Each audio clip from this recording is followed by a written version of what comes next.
ایمان داڑھی میں نہیں رکھا، داڑھی ایمان میں ہے۔ میں دعوے سے بات کر رہا ہوں، روئے زمین کا کوئی عالم دین اس بات کو مسترد کرنے کی جرات نہیں کرتا۔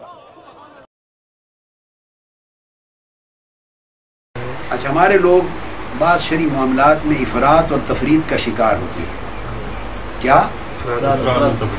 اور اس میں شرعی احکام کا تعین کے لیے مدارج اور مراتب اور شرائط ہیں، یعنی آپ ہر حکم کو جو شریعت میں آیا ہر ایک کو فرض نہیں قرار دے سکتے، ہر ایک کو واجب قرار نہیں دے سکتے، سمجھ گئے؟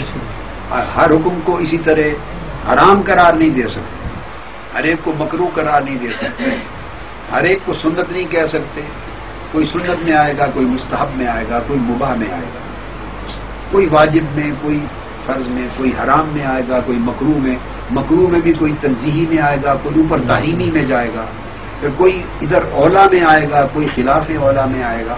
تو یہ 11 مراتب ہیں احکام شریعت۔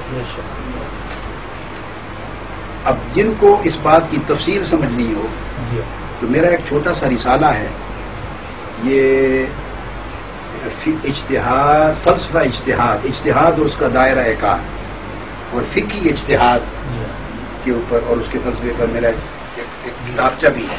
میری کتب میں یہ چیز موجود ہے، میرے خطابات اور دروس میں بھی درج ہے، اور خود اعلیٰ حضرت مولانا شاہ احمد رضا خان صاحب بریلوی رحمۃ اللہ تعالی علیہ قدس السر العزیز، جو میرے دادا شیخ ہیں اعلیٰ حضرت فاضل بریلوی، میں صرف ایک واسطہ سے ان کا شاگرد ہوں۔ کیا؟ ایک واسطہ، میرے اور ان کے درمیان صرف ایک استاذ ہے۔ بہت کم لوگ اس وقت روئے زمین پر اتنی عالی سند کے ساتھ موجود ہوں گے جن کا اعلیٰ حضرت کے ساتھ سند کا اتصال صرف ایک واسطے سے۔ کم لوگ دنیا میں موجود ہیں، کم لوگ، زیادہ نہیں ہیں، آپ سمجھ گئے؟ ایک سند میری اعلیٰ حضرت کے ساتھ متصل صرف ایک استاذ کے ساتھ، حضرت مولانا ضیاء الدین مدنی رحمۃ اللہ علیہ، وہ اعلیٰ حضرت کے شاگرد اور خلیفہ تھے اور میں ان کا شاگرد ہوں براہ راست 1963 میں۔ بلکہ زندگی کے میرے پہلے استاذ ہی جن سے میں نے آغاز کیا مولانا ضیاء الدین مدنی، دوسرا ایک واسطے سے دوسرے میرے استاد حضرت مولانا ابو البرکات سید احمد شاہ صاحب قادری رحمۃ اللہ علیہ، جو حزب الاعناف لاہور کے بانی، آپ سمجھ گئے؟ یہ حضرت مولانا سید دیدار علی شاہ صاحب محدث الوری کے صاحبزادے تھے، اور یہ خود براہ راست اعلیٰ حضرت کے شاگرد اور خلیفہ حضرت سید احمد مولانا ابو البرکات۔ تو میں 4 سال ان سے سنا ہوں، ان سے سماع کیا، حدیث میں ان کا شاگرد ہوں۔ تو ایک استاد اور وہ براہ راست اعلیٰ حضرت کے شاگرد۔ اور تیسرا ایک طریق ہے، وہ آپ لوگ نہیں جانتے، مولانا سید عبد المعبود جیلانی، ان کی عمر 165 برس تھی جب وفات ہوئی، تو وہ اعلیٰ حضرت کے تلامذہ میں سے تھے، اور حضرت حاجی امداد اللہ مہاجر مکی کے خلفاء میں سے تھے۔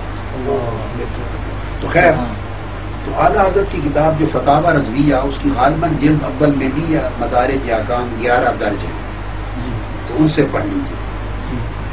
اب اسی طرح جتنی کتب فقہ، اصول فقہ کی کتابیں ہیں، بڑی اصول فقہ کی جو بڑی کتابیں ہیں، جو پہلے 5 مدارج بیان کرتی تھی، پھر 7 بیان کیے بعض فقہاء نے، پھر 9 بیان کیے، اور آخر پہ 11 تک تذکرہ گیا۔ تو اصول فقہ کی جو کتاب اٹھا لیں، احناف کی بات کر رہا ہوں، اس طرح شفافے کی بھی جو اصول فقہ کی کتاب اٹھا لیں، خاص طور پہ اعلیٰ حضرت نے بڑی شرح بس کے ساتھ لکھا ہے، تو قواعد مقرر ہیں۔ آپ ہر سنت کو سنت مؤکدہ نہیں کہہ سکتے، ہر عمل کو واجب نہیں قرار دے سکتے، قواعد ہیں کہ اس کا شرعی ضوابط ہیں، 16 ضوابط کا پورا قاعدہ ہے۔ مثلا کسی حکم کو ثابت کرنے کے لیے سب سے پہلے دیکھا جائے گا کہ جو نص ہے وہ اپنے ثبوت میں کیسی ہے اور اپنی دلالت میں کیسی ہے۔ تو قطعی الثبوت اور قطعی الدلالت ہو، کیا؟ نص قطعی الثبوت اور قطعی الدلالت ہو، یعنی نہ اس کے ثبوت میں ظن ہو اور نہ اس کی دلالت میں زن ہو. ثبوت و دلالت دونوں میں قطعی ہے تو اس سے فرض ثابت ہوتا ہے اور حرام ثابت ہوتا ہے. اس سے فرض اور حرام ثابت. اگر کوئی چیز قطعی الثبوت ہے مگر ظنی الدلالت ہے، یا ظنی الثبوت ہے اور قطعی الدلالت ہے، تو اس سے واجب اور سنت موقدہ ثابت ہوتی ہے. اب میری بات کو سمجھیں. اور قطعی الثبوت سوائے حدیث متواتر کے کوئی نہیں ہے. حدیث مشہور بھی قطعی الثبوت نہیں، حدیث مشہورہ بھی قطعی الثبوت نہیں.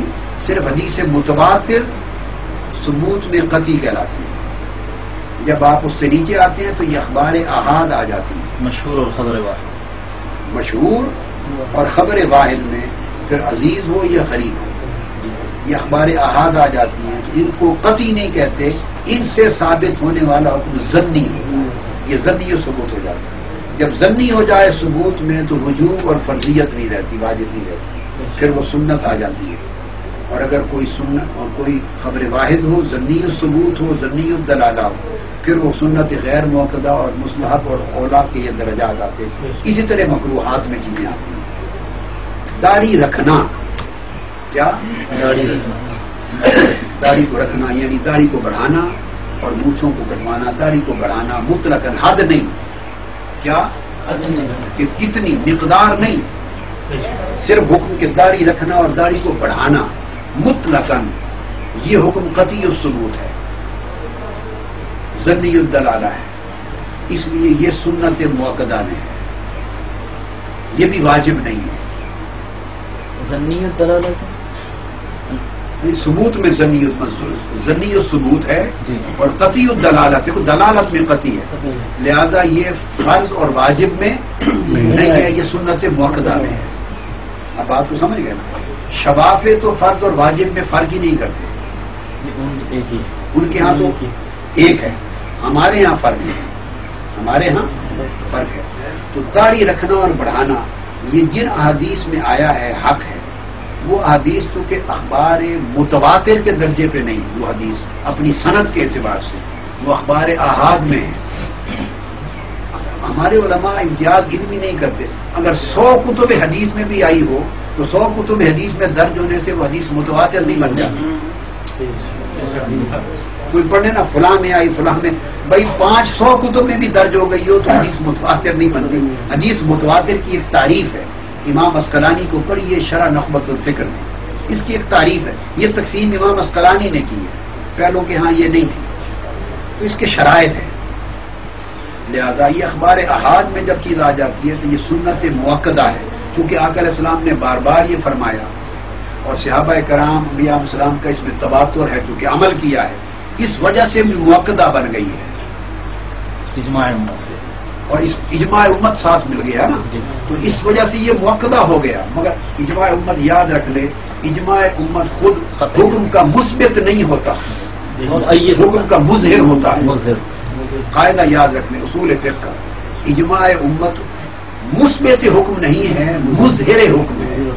یعنی اجماع امت سے کسی چیز کا حلال واجب یا فرض حرام ہونا ثابت نہیں ہوتا، ظاہر ہوتا ہے کہ چونکہ امت کا اجماع ہے لہذا یقیناً شریعت میں حکم ہوگا، قرآن اور حدیث، قرآن اور حدیث میں حکم ہوگا، ورنہ اجماع نہ ہوتا. یہ مظہر ہے، ثابت نہیں ہے کرتا بلکہ اظہار کرتا ہے. سمجھ گئے نا، اس سے تائید مل جاتی ہے. تو یہ اصلاً حکم ثابت ہوتے ہیں قرآن اور سنت سے، حکم ثابت ہوتے ہیں قرآن اور سنت. سنت میں خلفائے راشدین آتے ہیں. تو یہ سنت موقدہ ہے. پہلی بات یاد رکھ لیں کہ داڑھی کا جو حکم ہے جس درجے کی احادیث ہیں، قرآن میں تو آیا نہیں ہے نا، احادیث نبوی سے جس درجے کی احادیث ہیں ان سے اعلیٰ حضرت کی فتاوی رضویہ کی جلد پر اٹھا کے قواعد پڑھ لیں، ان قواعد کی روح سے پھر اصول حدیث پر سندوں کو پرکھ لیں.